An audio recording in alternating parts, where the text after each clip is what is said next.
అమెరికాను ఇబ్బంది పెట్టేందుకు బ్రిక్స్ ఏర్పాటు చేశారని బ్రిక్స్ కూటమిలోని అన్ని దేశాలపైన 10% టారిఫ్ విధిస్తామంటూ ట్రంప్ హెచ్చరికలు జారీ చేసిన విషయం మనకు తెలిసిందే. డాలర్ విలువను దిగజార్చేందుకు బ్రిక్స్ ప్రయత్నిస్తోందని, మరొక కరెన్సీని డాలర్ ప్లేస్లోకి తెచ్చేందుకు బ్రిక్స్ ప్రయత్నాలు చేస్తోందంటూ ట్రంప్ ఆరోపిస్తున్నారు. కానీ ఆ ప్రయత్నాన్ని సక్సెస్ కానివ్వనంటున్నారు. నాతో గేమ్స్ ఆడడానికి ప్రయత్నిస్తే ఖచ్చితంగా మీరే నష్టపోతారంటూ హెచ్చరించారు. డాలర్ విలువ కోల్పోతే యుద్ధంలో ఓడిపోయినట్లు అంటున్నారు. ఓడిపోయిన దేశంగా మిగలడానికి సిద్ధంగా మేము లేవంటున్నారు. డాలర్ ఎప్పటికీ రారాజే అంటూ ట్రంప్ ప్రకటిస్తున్నారు. బ్రిక్స్ దేశాల సదస్సు 11 దేశాలు సమావేశమైన విషయం మనకు తెలిసిందే బ్రెజిల్లో. ఈ నేపథ్యంలో ఈ సదస్సులో ప్రధానంగా ఈ మధ్య కాలంలో ట్రంప్ తీసుకొచ్చినటువంటి కొత్త టారిఫ్ విధానానికి సంబంధించి చర్చించారు. ఆ విషయంపై కొంత వ్యతిరేకత వ్యక్తమైంది. ఈ నేపథ్యంలో ట్రంప్ ఈ విషయం మీద సీరియస్ అయ్యారు. ఈ బ్రిక్స్ దేశాలు ఏవైతే ఉన్నాయో 11 దేశాలకు సంబంధించి ఎక్స్ట్రా టారిఫ్, ఇప్పుడు పెంచినటువంటి టారిఫ్లకి మళ్ళీ ఇంకో అదనంగా 10% టారిఫ్ నేను విధిస్తాను అంటూ ట్రంప్ హెచ్చరికలు జారీ చేశారు. ఒకవేళ భారత్ కూడా ఈ బ్రిక్స్ దేశాల్లో ఉంది కాబట్టి భారత్ కూడా ఖచ్చితంగా చెల్లించాల్సిందే ఎక్స్ట్రా % టారిఫ్ అంటూ ఆయన చెప్పినట్లుగా తెలుస్తుంది.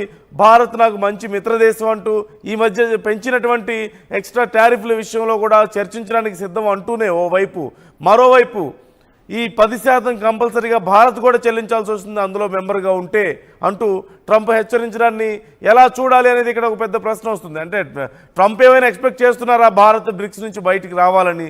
భారత్కి సొంతగా నిర్ణయాలు తీసుకునే అవకాశం లేదని చెప్తున్నారా? తమకు మిత్రదేశంగా ఉండాలంటే తాము చెప్పిందే వినాలని ట్రంప్ చెప్తున్నారా? అలాగే డాలర్ విలువకు సంబంధించి కూడా ట్రంప్ కీలక వ్యాఖ్యలు చేస్తున్నారు. డాలర్ విలువ తగ్గుతూ వస్తుంది. ప్రపంచవ్యాప్తంగా డాలర్కు ఉన్నటువంటి బలం సహజంగా తగ్గడాన్ని ఈ మధ్యకాలంలో మనం చూస్తూనే ఉన్నాం. విశ్లేషకులు కూడా ఇదే అభిప్రాయాన్ని వ్యక్తం చేస్తున్నారు. మున్ముందు డాలర్ వాల్యూ మరింత పడే అవకాశం ఉంది అంటున్నారు. ఈ నేపథ్యంలో ట్రంప్ కొంత మేకపోతూ గాంభీర్యాన్ని ప్రదర్శిస్తున్నటువంటి పరిస్థితి కూడా మనకు కనిపిస్తుంది. ఓవైపు డాలర్ని ఎవరు ఏం కదపలేరు, ఏం చేయలేరు, దాని విలువ తగ్గదు, అమెరికాకు వచ్చిన నష్టం ఏం లేదు అసలు బ్రిక్స్ వల్ల అంటూ ఆయన చెప్తూనే, మరోవైపు బ్రిక్స్ దేశాలు డాలర్ని దెబ్బతీయడానికి ప్రయత్నిస్తున్నాయి. ఒకవేళ అలాంటివి చేస్తే మాకు నష్టం జరుగుతుంది, మేము దానికి ఒప్పుకోము, ఎక్స్ట్రా 10% టారిఫ్ వేస్తాం, బ్రిక్స్ దేశాల మీద మేము చర్యలు తీసుకుంటాం, కుట్రపూరితంగా వ్యవహరిస్తున్నారని కూడా చెప్తున్నారు. అంటే ఇక్కడ 2 నాలుకల ధోరణి. ప్రతి విషయంలో కూడా ట్రంప్ వైఖరి మనకు కనిపిస్తూనే ఉంది. ఏ విషయంలో అయినా సరే ఏది ఆయనకంటూ ఒక పర్టికులర్గా క్లారిటీ ఉండదు. ఇక్కడ మరొకసారి కనిపిస్తుంది. ఓవైపు మమ్మల్ని ఏం చేయలేరు అంటూనే ఇంకోవైపు మీ వల్ల మాకు నష్టం జరిగే అవకాశం ఉంది, మా మీద కుట్ర చేస్తున్నాయి బ్రిక్స్ దేశాలన్నీ కూడా మీ మీద ఎక్స్ట్రా మళ్ళీ. President, you will never lose the standard. If you have a stupid president like the last one, you would lose the standard. You wouldn't have the dollar as you. And if we lost the world standard dollar, that would be like losing a war, a major world war. We would not be the same country any longer. We're not going to let that happen. The dollar, you ever hear the expression, dollar is king? The dollar is king. We're going to keep it that way, okay?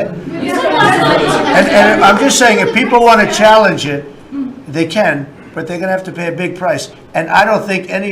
Nem acho que eu deveria comentar, porque eu não acho uma coisa muito responsável e séria presidente da República de país do tamanho dos Estados Unidos ficar ameaçando o mundo através da internet.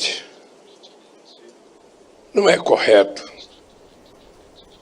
Sabe? Ele precisa saber que o mundo mudou. Sabe? Não queremos imperador. Nós somos países soberanos.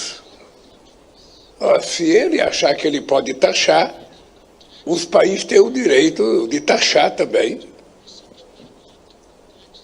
Existe a lei da reciprocidade. Eu acho muito equivocado e muito irresponsável presidente ficar ameaçando os outros em rede. Trump క్లియర్గా ప్రపంచ దేశాలను హెచ్చరిస్తున్నారు, bricks దేశాలను హెచ్చరిస్తున్నారు.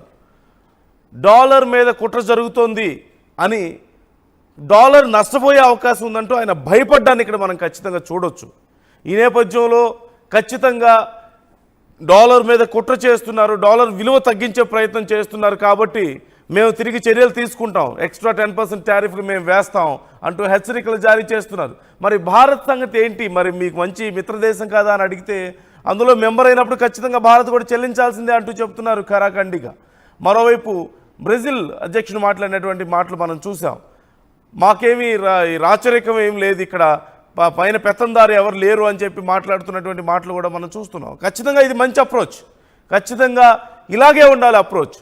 ఇన్నేళ్ల పాటు ప్రపంచ దేశాలను తమ ఒక నియంతలాగా వ్యవహరిస్తూ చాలా దేశాలను తమ గుప్పిట్లో పెట్టుకొని తమ మాట వినకపోతే ఆ దేశ అధ్యక్షుల్ని ఏదో ఒక రకంగా యుద్ధం చేసి కానీ లేదంటే అంతర్యుద్ధాలు సృష్టించి కానీ కుట్రలు చేసి కానీ ఏదో ఒక రకంగా ప్రపంచ దేశాల మీద కుట్రలు చేసి అనేక దేశాలను నాశనం చేసినటువంటి చరిత్ర అమెరికాకు ఉంది.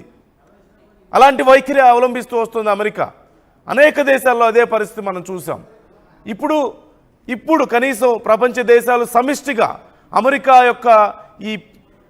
యొక్క ఈ వైఖరిని ఎదుర్కోవడానికి సిద్ధమవుతున్నటువంటి తీరు మనకు కనిపిస్తోంది. ఇదే ట్రంప్ భయం, అసలైన భయం ఇదే. కేవలం డాలర్ విలువ తగ్గుతుందనేది మాత్రమే కాదు, ఎక్కడ అమెరికా ఆధిపత్యానికి గండి పడుతుందో, వీళ్ళు పెద్ద కూటమి తయారైంది, వీళ్ళందరి మధ్యలో మంచి ఫ్రెండ్షిప్ కుదురుతోంది, లేదంటే బిజినెస్కి సంబంధించి డీల్స్ కుదురుతున్నాయి, మనతో బిజినెస్ చేయరేమో, మన బిజినెస్ పడిపోతుందేమో, అమెరికా తగ్గిపోతుందేమో, అమెరికా బలం తగ్గిపోతుందేమో, రేపు అమెరికా మాట వినరేమో అనేది అసలైన భయం ట్రంప్కి. ప్రపంచ దేశాలన్నింటినీ వణికించేశాను, ప్రపంచ దేశాల్లో అసలు శాంతి నేనే నెలకొల్పాను, నేను చెప్తేనే శాంతి కుదురుతుంది, లేదంటే యుద్ధాలు జరిగిపోతాయి, లేదంటే నేను వాణిజ్యం చేయను అన్నాను కాబట్టి వాళ్ళు భయపడాలి. ఇది ట్రంప్ వైఖరి ఇక్కడ. అంటే ప్రపంచ దేశాలను ఏదో రకంగా నయానో భయానో భయపెట్టి వాళ్ళని బెదిరించి కంట్రోల్లో పెట్టుకోవాలనే ఉద్దేశమే తప్ప వాళ్ళంతటా వాళ్ళు ఎదుగుతుంటే మాత్రం చూడడం అమెరికాకి ఇష్టం ఉండదు. సో ఇలాంటి వైఖరికి వ్యతిరేకంగా ప్రపంచ దేశాలు సమిష్టిగా ముందుకు వెళ్తుంటే ట్రంప్ ఇక్కడ మేకపోతు గాంభీర్యాన్ని ప్రదర్శిస్తున్నారు. ఇది ధైర్యం కాదు ట్రంప్ది, ఇది భయం. ఖచ్చితంగా బ్రిక్స్ దేశాలను చూసి ట్రంప్ భయపడుతున్నారు. తాము కొత్తగా తీసుకొచ్చినటువంటి టారిఫ్ విధానం పట్ల వ్యతిరేకత వ్యక్తమవుతుంది. అందులోనూ 11 దేశాలు కలిసి, బలమైన దేశాలు కలిసి ఈ వ్యతిరేకతను వ్యక్తం చేయడం వల్ల ఎక్కడ ప్రపంచం అంతా తనకు వ్యతిరేకం అయిపోతుందేమో, తాను వీక్ అయిపోతానేమో అనేటువంటి భయం. ఈ 11 దేశాలే సుమారుగా 40% జీడిపి కలిగి ఉన్నాయి ప్రపంచం మొత్తం మీద, 40% జీడిపి. మరోవైపు 50% పాపులేషన్ కలిగి ఉన్నటువంటి దేశాలు.